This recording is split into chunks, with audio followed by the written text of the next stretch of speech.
भगवान के परम भक्त थे केशवदास। क्या नाम था? केशवदास। तो श्री केशवदास जी का ऐसा चरित्र है कि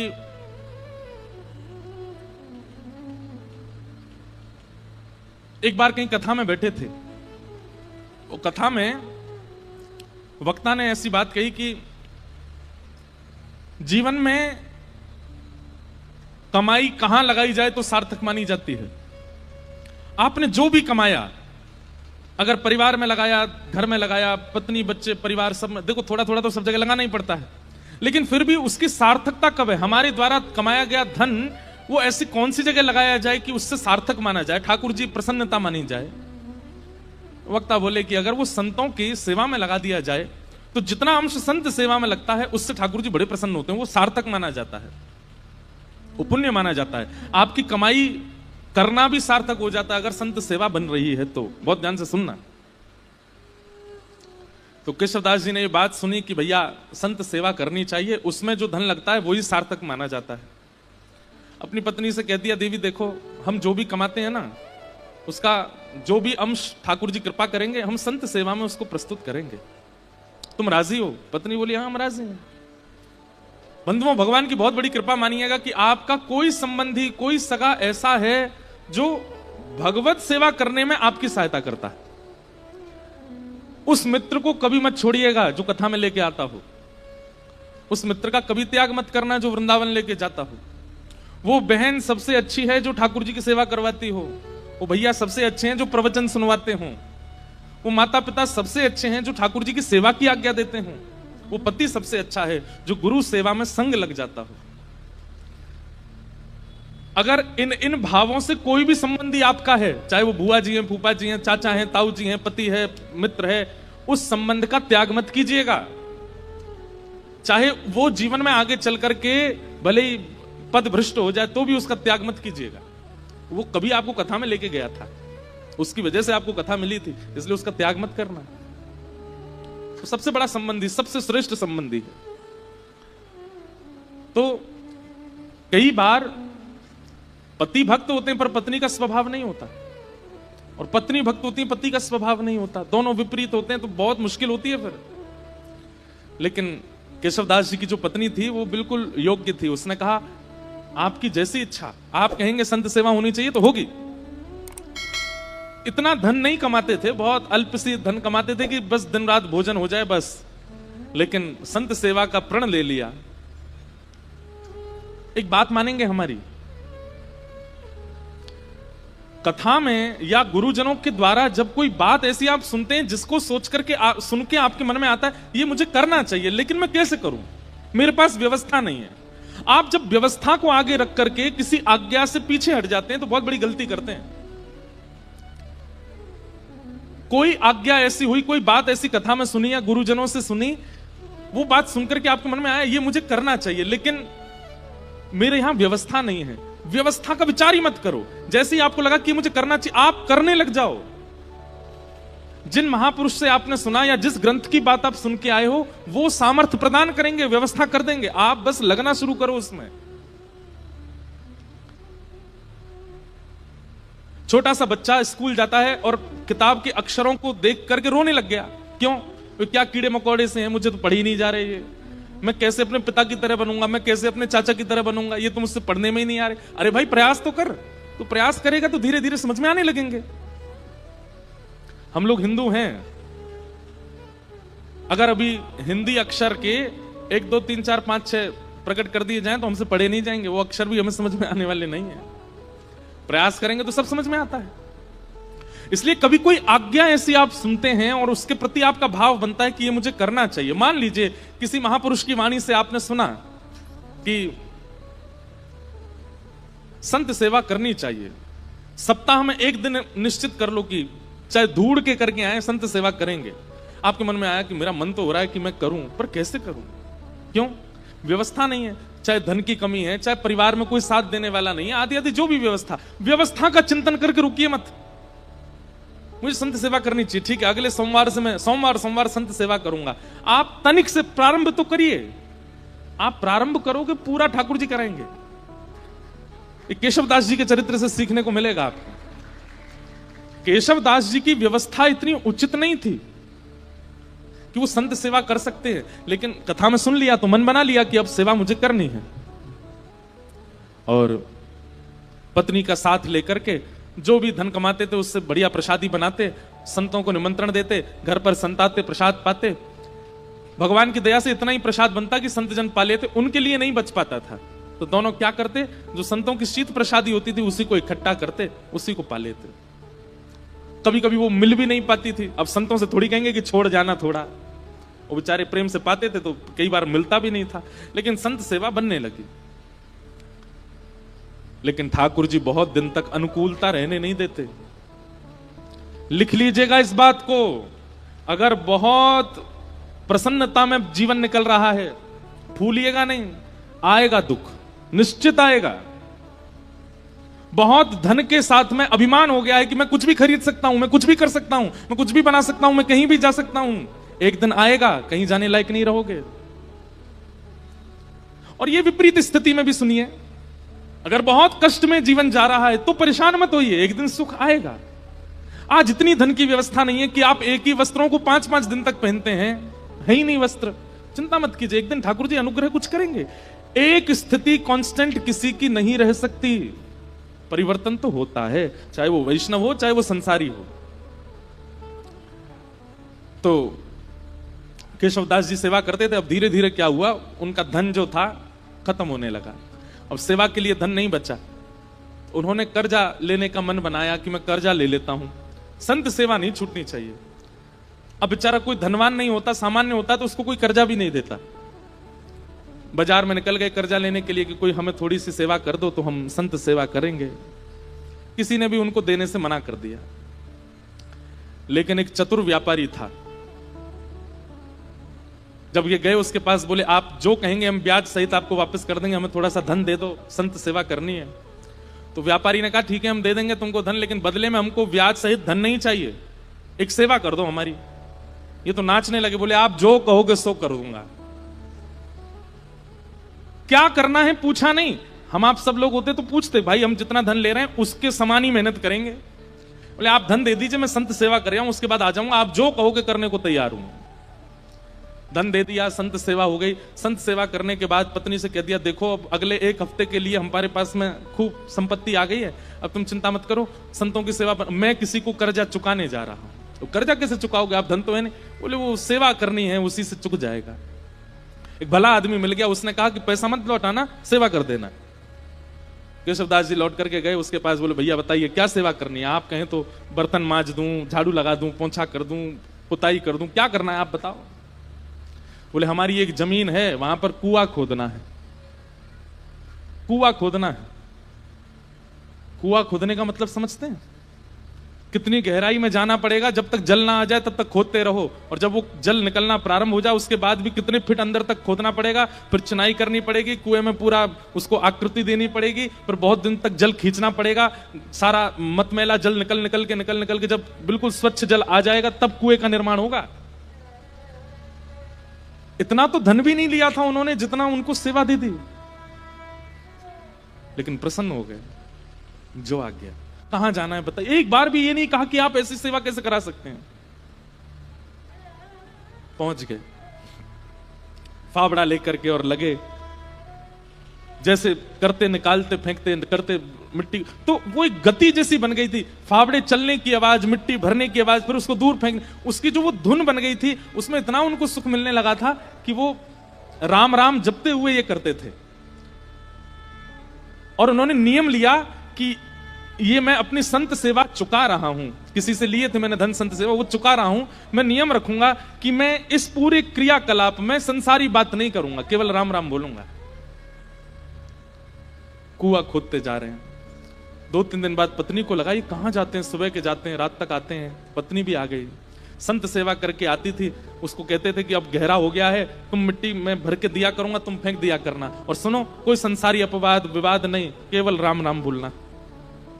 उनका तो अच्छा भजन हो गया। बोले कि हम इतने प्रसन्न रहने लगे केशवदास जी, बोले भजन भी हो रहा है और मेरे पैसे भी चुक रहे हैं। वो व्यापारी बड़ा खुश कि हमारा तो इतना पैसा भी नहीं लगा जितना बड़ा काम हो रहा है। करते जा रहे हैं, पर कई बार बंधुओं भक्तों को अपना यश खुद नहीं बनाना पड़ता, ठाकुर जी उनका यश बनाते हैं। और कई बार यश दिलाने से पहले ठाकुर जी बहुत तगड़ी ठोकर देते हैं। कुएं में पानी का स्रोत आने लगा था, पानी नीचे से आने लगा था, बड़े प्रसन्न हो गए थे केशवदास जी कि अब जल आ गया है, वो जिन्होंने मुझे धन दिया उनकी सेवा पूरी हो रही है। लेकिन तभी जोर की हवा चली और बगल के मिट्टी जो गहराई में चले गए थे तो वो मिट्टी थोड़ी सी ढीली हो गई और वो पूरी नीचे आ गई और जितना कुआं भरा था सब दोबारा भर गया और केशवदास जी अंदर ही दब गए उसमें। पत्नी दौड़ी दौड़ी इधर उधर भागी, अरे कोई बचाओ, मेरे पतिदेव अंदर गिर गए हैं, कोई बचा के लाओ। कोई धनवान मानी व्यक्ति होता तो लोग प्रयास भी करते, केशवदास जी बेचारे सामान्य व्यक्ति, किसी ने मदद नहीं की। सब सोचने लगे कितना गहरा, तुम्हारे पति को 1 महीना लगा इतना अंदर जाने में, हम इतने भीतर तक मिट्टी कैसे निकालेंगे बाहर। कुछ लोगों ने सोचा, बोले भाई अकेला निर्वन कैसे करेंगे, कुछ पैसा वैसा देके इनको शांत कर दो और कुछ धन धान्य देकर के उनको, बेचारी वो भी कहां तक किसके पास जाती हैं। लेकिन रोज ठाकुर जी से प्रार्थना करती, मेरे पति ने कभी कोई गलत क्रिया नहीं की, आपके नाम का आश्रय लिया, संत सेवा की, नाथ आप ऐसा अनहित नहीं कर सकते उनके साथ। 1 महीना व्यतीत हो गया, मृतक घोषित हो गए केशवदास जी। 1 महीना बाद जहां वो कुआं खोदा जा रहा था, अब तो वहां पे कुआं खोदने का कोई प्रश्न नहीं उठता था। लोगों ने कहा कि इसमें तो आदमी मर गया, भीतर कुआं मत खोदना यहां पे। लेकिन लोग बाग जब वहां से निकलते थे तो वो एक मिट्टी का टीला बन गया था। तो जब वहां से निकलते तो राम नाम धुनी सुनाई देती, और राम नाम धुनी केवल राम राम करती हुई सुनाई नहीं देती, साथ में झांझ, मंजीरा, करताल, सारंगी आदि आदि वाद्य भी सुनाई देते, जैसे मानो कोई उत्सव महोत्सव चल रहा हो।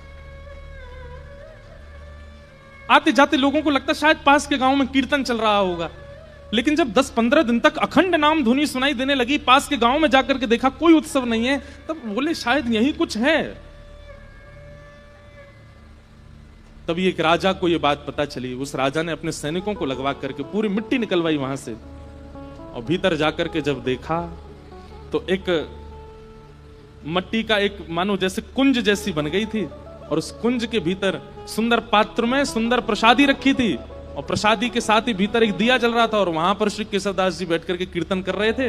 और उनके कीर्तन के साथ में वहीं के जितने जीवाणु आदि थे वे सभी मानो जैसे करताल, मंजीरा आदि ढोल बजा करके उनके कीर्तन को सार्थक कर रहे थे। ये देख करके सब हैरान रह गए। नाम का बल ये सामान्य बात नहीं है। नाम का आश्रय लेने वाला व्यक्ति कैसी भी परिस्थिति में हो, नाम सब सुलभ कराने की सामर्थ्य रखता है। ठाकुर जी के नाम में इतना बल है। हमारे गोवर्धन में एक बाबा गए,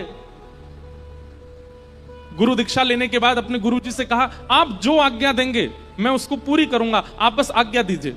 गुरु जी ने भी ऐसी आज्ञा दी जो बाबा कर ही नहीं सकते थे। क्या कि जितने भी संस्कृत साहित्य ग्रंथ हैं हमारे संप्रदाय के, सबका अध्ययन करके सबको कंठस्थ करो। बाबा बोले मैं तो अंगूठा टेक, मुझ पर संस्कृत कहां आती है।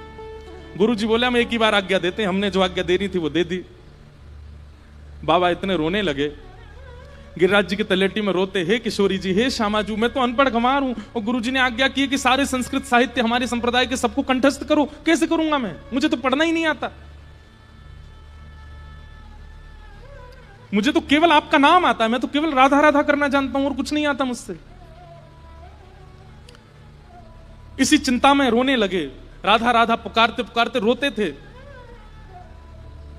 कि मुझ पर तो कुछ भी नहीं आता, मैं अपनी गुरु इच्छा, गुरु आज्ञा को कैसे पूरी करूं। 4-5 दिन तक तो रुदन किया, 5वें दिन मानसी गंगा में डूब करके प्राण त्यागने को तैयार हो गए। बोले अब मैं प्राण त्याग दूंगा, अब जीवित रहने का मेरा कोई, मैं गुरु इच्छा पूरी नहीं कर पा रहा, गुरु आज्ञा पूरी नहीं कर पा रहा, और मेरी उम्र 50 की हो चुकी है, अब मैं कहां से पढ़ना सीखूं, कैसे याद करूं। मानसी गंगा में जैसे ही अपने प्राण त्यागने के लिए कूद ही रहे थे, तभी किशोरी जी प्रकट हो गई, और किशोरी जी प्रकट होकर के बोली, क्यों अपने प्राण त्याग रहे हो। बोले कि हे स्वामिनी जी, मेरे गुरु ने आज्ञा की, मेरा सौभाग्य कि आपके मुझे दर्शन हो गए, पर मेरे गुरु ने मुझे आज्ञा की कि सारे संस्कृत साहित्य याद करो, कैसे करूं, मैंने तो पढ़ा लिखा ही नहीं हूं। किशोरी जी ने कहा अपनी जीभ बाहर निकालो, और बाबा ने अपनी जीभ बाहर निकाली, श्यामाजू ने वो जीभ पकड़ करके और एक सीख से उस पर कृष्ण लिख दिया और कृष्ण लिख करके कहा अब जाओ। तुमने जीवन भर नाम गाया है मेरा और उससे श्री कृष्ण प्रसन्न हुए हैं। श्री किशोरी जी का नाम गाने से किशोरी जी प्रसन्न नहीं होती हैं, ठाकुर जी प्रसन्न होते हैं, और ठाकुर जी का नाम गाने से किशोरी जी प्रसन्न होती हैं। बोले आपने जीवन भर मेरा नाम गाया और कुछ आपको नहीं आता, इसलिए ठाकुर जी बड़े प्रसन्न है और उन्होंने प्रसन्न होकर के कहा है कि मेरी जितनी सिद्धियां उनमें एक विद्या सिद्धि है, वो विद्या सिद्धि आप इसको दे आओ श्री जी, अब जाओ। अब तुम्हें पढ़ने की भी आवश्यकता नहीं है, तुम बस गुरु जी जो प्रश्न करें सबका उत्तर देते जाना, सारा साहित्य तुम्हारी जिह्वा पर विराजमान हो गया। जैसे ही गए गुरु जी ने कहा कि पढ़ाए, बोले हाँ 5 दिन पहले तो हमने आज्ञा दी, बड़ी जल्दी पढ़ाए। बोले गुरु जी आप आज्ञा करें, कौन सा साहित्य कौन सा ग्रंथ सुनाऊं? गुरु जी ने ग्रंथ का नाम बोला तो बैठ करके पूरा ग्रंथ सुना दिया। बोले कैसे प्रकट हुआ? बोले केवल नाम का आश्रय, श्री जी के नाम की कृपा हुई है, मैं पढ़ा लिखा नहीं हूं, श्री जी ने कृपा करके अपने नाम की कृपा से मुझे इसे प्रदान कर दिया। इसका मतलब यह नहीं है किसी के पेपर हो तो रात भर राधे राधे बोलता रहे, हे किशोरी जी कल मेरा एग्जाम अच्छा हो जाए। लंबे समय तक नाम का आश्रय लीजिए, और उस नाम का आश्रय किसी कार्य की सिद्धि के भाव से मत लीजिए, बस नाम का आश्रय लीजिए, कार्य सब अपने आप ठीक हो जाएंगे। सत्यम परम धीमहि, परम सत्य भगवान का नाम है, उसे हम बारंबार प्रणाम करते हैं। धर्म प्रोजित कई तवोत्र परमो निर्मत्सराणाम सताम, वैद्यं वास्तवमत्र वस्तु शिवदं तापत्रयोन्मूलनम्, श्रीमद्भागवते महामुनिकृते किं वा परैरीश्वर, सद्यो हृद्यवरुध्यते त्रिकृतिभिः शुश्रूषुभिस्तत्क्षणात्। धर्म प्रोजित कई तवोत्र परमो, परम धर्म की इच्छा चित्त में प्रकट होना, यह विषय है भागवत जी का। परम धर्म का मतलब क्या होता है?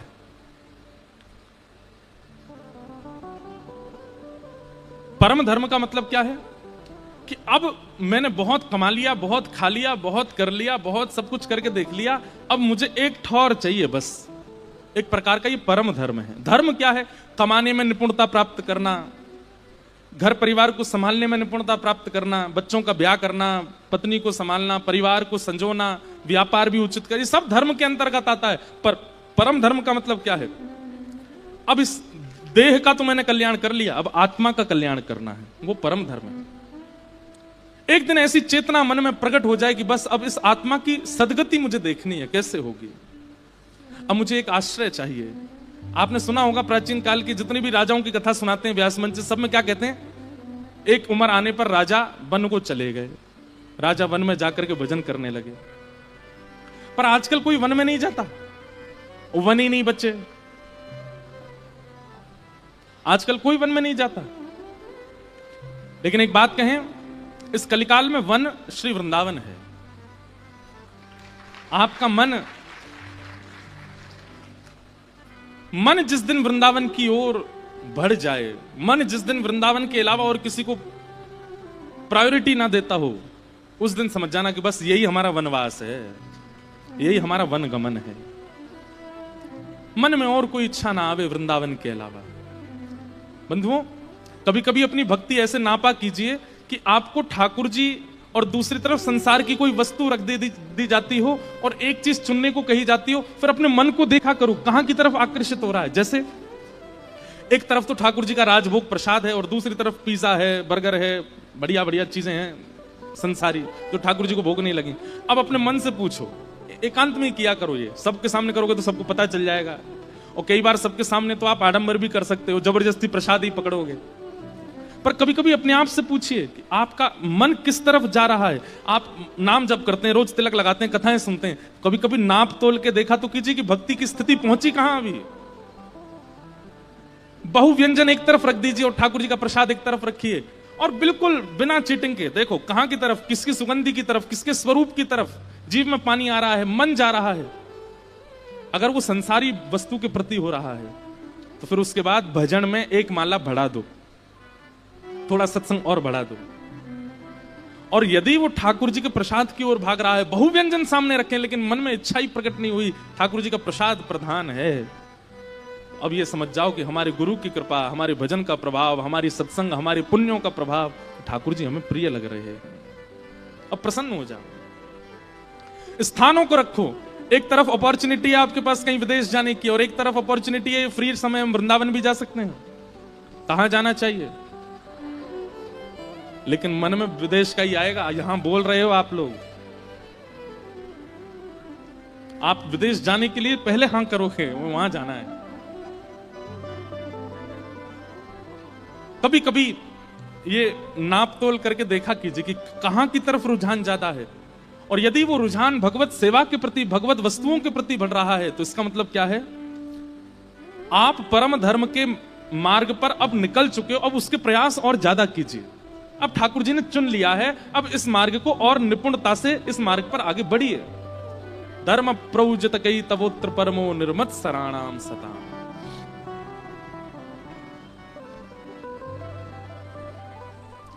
निर्मत सराणाम सताम, मात्सर्य दोष खत्म हो जाए चित्त से।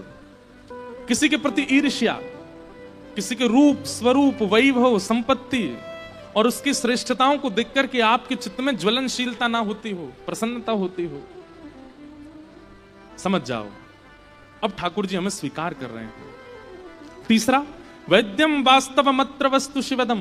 अभी नासिक में कथा थी तो एक बालक मुझे कोई बोला कि मैं ठाकुर जी के किसी भी मंदिर में जाऊं, ऐसा जरूरी नहीं एक ही मंदिर में, कहीं भी किसी भी मंदिर में जाऊं, मुझे सब भगवान दिखते हैं, लेकिन एकमात्र ठाकुर जी को देख के भगवान वाली फीलिंग नहीं आती, ऐसा लगता है ये मेरे कोई हैं। इसका क्या मतलब है? मैंने कहा ये मतलब है ठाकुर जी आपको कुछ मानते हैं। बोले मैं पंडरीनाथ जी को देखता हूं, बोले रुक्मणी मैया को देखता हूं तो मुझे लगता है ये भगवान है। मैंने कहा भाई ऐसा मत करे, उनको भी कुछ मान ले अपना। बोले नहीं महाराज जी, हनुमान जी को देखूं, गरुण जी को देखूं, गणेश जी को देखूं, मंदिर में जिनको भी देखता हूं सबके प्रति भगवान की भावना आती है, पर मुख्य ठाकुर जी, वंशी वाले हों या लड्डू गोपाल हों, ये कहीं भी दिख जाते हैं दुनिया में तो ये लगता है ये मेरे, ये मेरे अपने। मैंने कहा भाई देख, प्रियतमा होती है ना पत्नी, भले उसका पति बहुत बड़ा कलेक्टर बन जाए, बाकी सब लोग तो उसके सामने सल्यूट करेंगे, पर पत्नी को वो अपनी किसी भी स्थिति में चला जाए, कितना भी श्रेष्ठ बन जाए, कितना भी उचित बन जाए, वो उसको हर स्टेज पर, हर परिस्थिति में, हर स्थिति में अपना ही लगता है। संबंध है तभी तो अपना लगता है। मां को अपना बेटा कोई श्रेष्ठ व्यक्ति नहीं दिखता है, बेटा बेटा ही दिखता है। ऐसे अगर ठाकुर जी के प्रति भगवत भावना करके कोई अपनत्व की भावना आती है, उसका मतलब है ठाकुर जी भी संबंध मान चुके हैं। अब बस ढूंढो कि वो संबंध है कौन सा। हम तो ये कहते हैं भैया भारत में जितने ठाकुर जी के मंदिर है ना, इन सबको अपना परिवार ही बना लो। जैसे श्री पंडरीनाथ भगवान हैं, ये कौन है? बोले ये हमारे फूफा जी हैं। वहां की रुक्मणी मैया बुआ जी हैं। कोई पूछे कहां जा रहे हो? फूफा जी के घर जा रहे हैं। पंढरपुर जा रहे हैं नहीं बोलो, कहां जा रहे हो? बुआ जी के यहाँ जा रहे हैं अपनी। एक दो बार तो आदमी यही सोचेगा, और इतनी निपुणता से बोलो कि सामने वाले को यही लगे कि बुआ जी के यहाँ जा रहे हो। 5-6 बार बाद उसको पता चले कौन सी बुआ जी तुम्हारी? बोले चंद्रभागा नदी के तट पर रहती हैं, रुक्मणी मैया हमारी बुआ जी हैं, ठाकुर जी हमारे फूफा जी हैं। द्वारिका के ठाकुर जी को अपने जीजा जी मान लो, वहां की रुक्मणी मैया हमारी बहन है। अब कहां जा रहे हो? जीजा जी के यहाँ जा रहे हैं। जगन्नाथपुरी में ये कौन है? बोले हमारे चाचा जी हैं, चाचा जी से मिलने जा रहे हैं। बद्रीनाथ भगवान, बोले ये तो नाना जी हैं हमारे। अच्छा बद्रीनाथ वैसे भी नाना जी हैं, क्यों? श्रीमद् भागवत का निर्माण बद्रीनाथ में ही हुआ, और भागवत जगत माता है, और माता जी का जो जन्म स्थान होता है वो नानी का घर ही होता है। तो लो ऐसे भी संबंध बन गया कि वो नाना जी हैं। श्री राधा रमण जी कौन है? बोले ये तो हमारे प्रियतम है। बिहारी जी कौन है? ये हमारे सखा हैं। राधा वल्लभ जी कौन है? बोले ये हमारे सखा के सखा हैं। ऐसे कोई संबंध, सबसे संबंध बना लो और फिर उस संबंध का निर्वहन कीजिएगा, उस संबंध को निभाइएगा, उसी संबंध से जाइए, उसी दृष्टि से देखिए, उसी भाव से मिलिए। बिहारी जी अगर आपको भाई के रूप में लगते हैं और कभी बहुत भीड़ हो जाए तो भीतर जाकर के थोड़ा रोष भी बहन की तरह कर सकते हो या भाई की तरह कर सकते हो। अरे भैया तो बहुत बड़ा होगा, अब तो दर्शन ही ना दे हमें, इतनी भीड़ है गई है, कोई धक्का मारे, कोई भगा दे यहाँ ते, ऐसा मत करे भैया, लाला मिल लेकर हमते। ठाकुर जी अनुग्रह करेंगे, ठाकुर जी कृपा करेंगे। आप संबंध मानिए। ये बात कोई मनगणंत नहीं है, ये भगवत वाणी है। वैद्यम वास्तव मत्र वस्तु शिवदम, ठाकुर जी से संबंध मानो। गोस्वामी तुलसीदास जी कहते हैं, मोहे तोहे नाते अनेक मानिए जो भावे, जो भावे वो संबंध ठाकुर जी से माने। ठाकुर जी से संबंध बहुत आवश्यक है बंधु। और बात एक समझनी है कि संबंध किसी प्रयोजन से नहीं होना चाहिए। हम ठाकुर जी को भाई मान लेंगे तो हम उन पर गुस्सा कर देंगे, हम उनसे कुछ भी बोल सकते हैं, या हम भाई मान लेंगे तो फिर बहन बन जाएंगे, तो फिर हम पर उनको कृपा करनी पड़ेगी, हमारे दुखों को दूर करना पड़ेगा, कष्टों से निकालना पड़ेगा। इन सब भावनाओं से संबंध नहीं, संबंध निस्वार्थ भाव से हो। भाई जहां विवाह कुछ शर्तों पर किया जाता है ना, वो विवाह उचित नहीं होता, और जहां कोई शर्त नहीं है वो विवाह उचित है। सबसे ऊंची प्रेम से, सबसे ऊंची प्रेम, प्रेम के वश अर्जुन रथ, हाँ क्यों प्रेम के वश। ठाकुर जी ने रथ चलाने के पीछे कुछ मांगा अर्जुन से, या कोई कामना थी ठाकुर जी की, या कोई अभिलाषा थी? कुछ नहीं। भूल गए ठकुराई सबसे ऊंची प्रेम। अच्छा, आज हम एक बात बोल रहे हैं, लिख लीजिएगा कहीं। ठाकुर जी को नापसंद 3 लक्षण हैं, अगर वो मानव के अंदर हैं तो ठाकुर जी से आप बहुत दूर हो। ठाकुर जी को बिल्कुल पसंद नहीं है 3 लक्षण। सबसे पहला ईर्ष्या। आप क्रोधी हो ठाकुर जी को भा जाओगे। कितने क्रोधियों को मिले हैं भगवान? आप लोभी हो तो भी ठाकुर जी को भा जाओगे, आप मोही हो तो भी ठाकुर जी को भा जाओगे, लेकिन ईर्ष्यालु हो ठाकुर जी को प्रिय नहीं लगोगे। तो सबसे पहला लक्षण, अगर ये 3 लक्षणों में से एक भी हमारे अंदर है, प्रयास कीजिए बाकी लक्षणों को धरे रहने दो कोने, इन 3 पर काम करो। सबसे पहला ईर्ष्या। ईर्ष्या चित्त में नहीं होनी चाहिए, और अगर ईर्ष्या है तो उस ईर्ष्या के लिए भजन करो। भगवत प्राप्ति के लिए बाद में भजन करेंगे, पहले खुद को बना तो लें योग्य। ईर्ष्या। दूसरा लक्षण स्वार्थ। ठाकुर जी के पास जब जाते हैं तब स्वार्थ से ही जाते हैं, बिना स्वार्थ के तो उनका नाम ही याद नहीं आता। आज तक जितनी भी बार हम स्वार्थ से गए ना, उनका भी प्रायश्चित करना चाहिए हमको। अब हम कहां तक कहें, देखो व्यक्तिगत आप हमसे मिलोगे तो हम यही कहेंगे, भैया आप कहोगे हमारे घर में कोई बीमार है, हम कहेंगे ठाकुर जी से प्रार्थना करो सब मंगल होगा। लेकिन मंच से कह सकते हैं, कितने ऐसे महापुरुष हुए हैं हमारे भारत में, उनके परिवार में ऐसा कोई असाध्य रोग हो गया तब भी ठाकुर जी से नहीं कहा। एक द्वारिका के भक्त थे, नाम मुझे याद नहीं आ रहा, सुदामा जी जैसी स्थिति थी उनकी, भोजन के लिए उनके पास में घर में अन्न नहीं था। पत्नी बोली, द्वारिकाधीश से प्रार्थना करते हैं ना कि हमें अन्न प्रदान करें। तो वो अपनी पत्नी को उपदेश देते हुए क्या बोले? बोले, देवी एक बात बताओ, जिसने हमको जीवन भर दिया हो, कभी कभी ऐसा मन में भाव आता ना कि पहले ही इतना दे चुके हैं इनको, और हम मांग करके क्यों अपना स्वरूप बिगाड़ें। उन पत्नी बोली, क्या दिया ठाकुर जी ने हमको? कुछ भी तो नहीं। अच्छा तो तुम देख कैसे पाती हो? आंख किसने दी तुमको? बोले ठाकुर जी ने दी। तुम सुन कैसे पाती हो? कान किसने दिए? बोले ठाकुर जी ने दिए। तुम चल कैसे पाती हो? पैर किसने दिए? ठाकुर जी ने दिए। तुम सोच कैसे पाती हो? बुद्धि किसने दी? नाक कैसे, श्वास कैसे ले पाती हो? अरे तुम्हारे पास जो कुछ भी है तुमने अपने आप बनाया, सब ठाकुर जी ने दिया। जब सब कुछ ठाकुर जी ने दिया, जीवन पूरा ठाकुर जी ने दिया, हर दिन हम जीवित हैं, मतलब एक एक दिन हमको ठाकुर जी ने दिया, तो हम फिर ये अन्न के लिए भी उनको क्यों भजें? ठाकुर जी कृपा करेंगे तो मिल जाएगा, और अगर हमारे भाग्य में नहीं होगा, हम श्रम करेंगे, परिश्रम करेंगे, पर ठाकुर जी का भजन अन्न मिले इसलिए तो बिल्कुल नहीं करेंगे। समझ में आई बात? स्वार्थ के लिए कभी भजन नहीं। अरे मैं बीमार हो गया तो बीमारी से निवृत्त होने के लिए मैं औषधि ले लूंगा, मैं अन्य देवताओं को प्रणाम करके उससे स्वस्थ होने का प्रयास करूंगा, पर ठाकुर जी को हम परेशान नहीं कर सकते इस बात के लिए, ठाकुर जी आओ आकर के मुझे ठीक करो, मैं आपकी इतनी कथा करता हूं, आप मुझे ठीक क्यों नहीं कर रहे हो? 2 दिन से हम बुखार में ही हैं, लेकिन कोई ऐसा नहीं कि ठाकुर जी हम आपकी कथा सुनाते हैं, 4 घंटे कथा कहते हैं, हमको तो बुखार आना ही नहीं चाहिए। स्वार्थ से कोई भजन नहीं और संबंध नहीं। आप यदि ठाकुर जी से संबंध बनाओ तो निस्वार्थ होना चाहिए, उसके बाद फिर कभी कोई कामना प्रकट होनी नहीं चाहिए चित्त में, निस्वार्थ भाव से।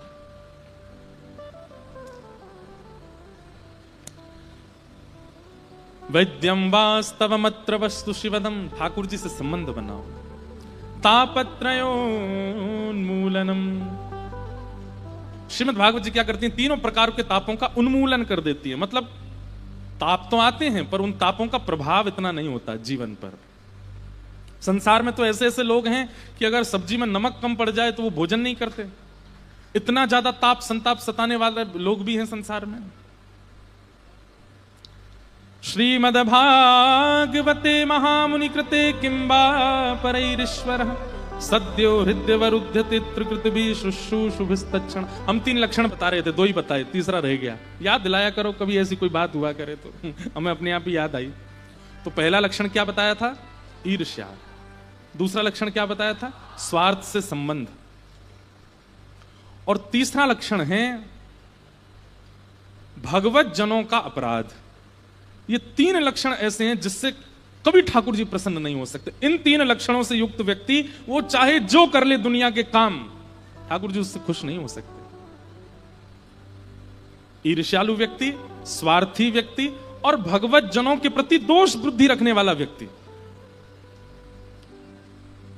रैदास जी का नाम सुना आपने? उनका एक बहुत सुंदर पद है, जो तुम तोड़ो राम मैं नाही तोड़ूं रे, तो सो प्रीत तोड़ राम कौन संग जोड़ूं रे। जो तुम तोड़ो राम मैं नाही तोड़ूं रे, तो सो प्रीत तोड़ राम कौन संग जोड़ूं रे। जो तुम तोड़ो राम में। रैदास जी चर्मकार थे, चमड़े की चप्पल आदि उनको सिलना बुनना बनाना ये काम करते थे। और इसके कारण कई लोग उनकी योग्यता जानते हुए भी उनसे दूरी रखते थे।